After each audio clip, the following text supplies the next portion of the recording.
So guys, good afternoon. So today, magbibake tayo ng banana bread. So mamash lang natin. Tapos, lagyan natin yung mga ingredients. So lagyan natin yung ating 1.5 cup flour. Tapos 1/4 na sugar. Tapos vanilla. Lagyan natin isang patak lang. Tapos 2 eggs.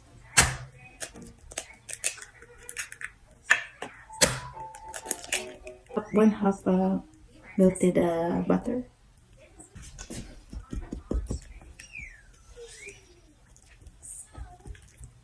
Ito, nilagyan ko na siya ng butter. Pinalasan ko na siya ng butter para hindi siya magdikit. Yan. So, isabi na natin. Tapos, i-bake na natin. So, ganun na siya kadali, guys. Ganyan lang siya. So, ayan na, guys. I-bake na natin to.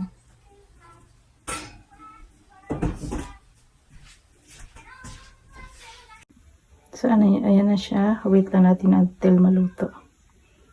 So, guys, ito na. Luto na ang ating banana bread. So, hinin na natin. So, ayan na yung banana bread natin, guys. Luto na siya. Ayan. Tikman natin. Ay, mainit. Ayan, ang ganda ng pagkaluto.